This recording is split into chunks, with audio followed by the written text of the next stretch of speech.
एक minute sir, सभा में होते 1 मिनट में मेरे क्षेत्र की बात करता हूँ। 1 मिनट आप माननीय बराबर माननीय सभापति महोदय, बिल्कुल एकदम 5 मिनट में भी नहीं दिया। उठाओ साहब। माननीय सभापति महोदय, वो तो साहब वो सभापति महोदय टाइम दे तो है ना सर, दे रहे का टाइम। आप बोलो, समय चालू हो गया। आप माननीय सभापति महोदय, दिनांक 10 जुलाई 2024 को माननीय मुख्यमंत्री महोदय के नेतृत्व में राजस्थान प्रदेश की वित्त मंत्री माननीय श्रीमती दिया कुमारी जी ने इस सदन में राजस्थान सरकार का परिवर्तित बजट 2024-25 पेश किया है। इस बजट का हम वेलकम करते हैं, स्वागत करते हैं, इनका बहुत बहुत धन्यवाद देते हैं। राजस्थान प्रदेश की जनता ने जिस आशा और विश्वास के साथ भारतीय जनता पार्टी को सुशासन की अवधारणा को लागू कर राजस्थान को देश के एक अग्रणी विकसित राज्य के रूप में स्थापित करने का मौका दिया, और उसी भावना से प्रेरित होकर के हमारी सरकार ने यह बजट पेश करके आम जन को राहत पहुंचाने का प्रयास किया है। आम जन को राहत पहुंचाने की दिशा में एक कदम बढ़ाने का काम किया है। निश्चित रूप से इस बजट में युवाओं को, महिलाओं को, किसानों को, मजदूरों को, व्यापारियों को, यानी सभी वर्गों को इस बजट के अंदर सभी वर्गों को साथ लेकर के चलने का प्रयास राजस्थान की सरकार ने किया है। आज निश्चित रूप से राजस्थान प्रदेश की जनता आज तहे दिल से इस बजट का वेलकम करती है, स्वागत करती है। माननीय सभापति महोदय, सरकार बनने के बाद जिस तरह से गरीब परिवार की महिलाओं को 450 रुपए में LPG सिलेंडर की व्यवस्था करना, प्रधानमंत्री किसान सम्मान निधि योजना की राशि को बढ़ा करके 8,000 रुपए करना, और इसके साथ साथ गेहूं के MSP पर 125 रुपए प्रति क्विंटल का अतिरिक्त बोनस देना, और इसके साथ साथ पेयजल और सिंचाई के लिए ERCP परियोजना के प्रथम चरण के लिए वित्तीय स्वीकृति प्रदान करके वर्क ऑर्डर जारी करना, और इनकी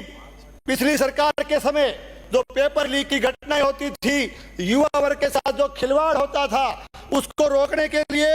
एक तरह से पेपर लीक जैसी घटनाओं में शामिल अपराधियों के खिलाफ सख्त कार्रवाई करके एक तरह से SIT का गठन करके इन लोगों को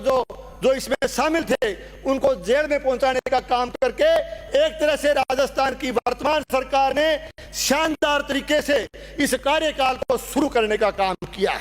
माननीय सभापति महोदय, निश्चित रूप से मैं, क्योंकि समय आपने कम दिया है, 5 मिनट की समय सीमा में आपने बांधा है, तो मैं ज़्यादा लंबी बात नहीं कहते हुए मैं आपके माध्यम से ये कहना चाहूँगा कि मेरे क्षेत्र भादरा के, मेरे विधानसभा क्षेत्र भादरा के लिए इस बजट में भादरा से डुंगराना बोदला मड़सीसर तक 13 किलोमीटर लंबी सड़क के लिए 20 करोड़ 18 लाख रुपए का प्रावधान इस बजट के अंदर किया गया है। भादरा सावा सड़क से भादरा राजगढ़ सड़क तक बाईपास निर्माण 8 किलोमीटर के लिए 25 करोड़ रुपए की स्वीकृति प्रदान की गई है। इसके साथ साथ माननीय सभापति महोदय, मेरे विधानसभा क्षेत्र के लिए युवा वर्ग और खिलाड़ियों को प्रोत्साहित करने के लिए हमारे क्षेत्र में जो खेल के क्षेत्र में जो प्रतिभाएं हैं उनको निखारने के लिए एक तरह से भादरा के अंदर खेल स्टेडियम की घोषणा करके एक शानदार कदम इस सरकार ने खिलाड़ियों के लिए उठाया। इसके साथ साथ भादरा SDH जो उप जिला चिकित्सालय है उसके नवीन भवन के निर्माण कार्य को कंटिन्यू करने का फैसला भी इस बजट के तहत किया गया। मैं इन सारे जो काम भादरा के लिए दिए गए हैं उसके लिए माननीय मुख्यमंत्री जी का और माननीय वित्त मंत्री जी का आपके माध्यम से मैं बहुत बहुत धन्यवाद देता हूं, बहुत बहुत आभार प्रकट करता हूं, और ये निवेदन करते हुए कि जो बाईपास मेरे क्षेत्र में दिया है वो बाईपास तब जाके कामयाब होगा, उस बाईपास को तब सार्थक कर पाएंगे कि एक ROB जो है, इस बाईपास पर एक ROB निर्माण की स्वीकृति भी आप प्रदान करने की कृपा करें। इसके साथ साथ मैं निवेदन करना चाहूँगा कि मंदिरों के लिए भी, मंदिरों के जीर्णोद्धार व धार्मिक पर्यटन को बढ़ावा देने के लिए इस बजट में भरसक प्रयास किया गया है। मैं कहना चाहता हूँ, मेरे भादरा विधानसभा क्षेत्र में एक तरह से उत्तरी भारत से, पूरे उत्तरी भारत से लोग लोक देवता गोगा जी की विराजे। पवित्र स्थली गोगा मेड़ी पर माथा टेकने के लिए आते हैं। तो मैं कहना चाहता हूं कि गोगा मेड़ी के इस मंदिर को भी धार्मिक पर्यटन स्थल के रूप में विकसित करने का काम आप करें। इसके साथ साथ जो खाड़ा निर्माण के लिए 1 मिनट निवेदन करूंगा सर, खाड़ा निर्माण के लिए सिंचाई का जहां तक क्षेत्र है, हमारा कृषि प्रधान एरिया है। हनुमानगढ़ और गंगानगर जिले में बाखड़ा और गंगनहर परियोजना के अंतर्गत जो है खाड़ों के लिए 10 करोड़ का बजट दिया गया है। मैं कहना चाहता हूं कि इसमें सिद्धमुख परियोजना और अमर सिंह सिंचाई सिस्टम और नोर फीडर को भी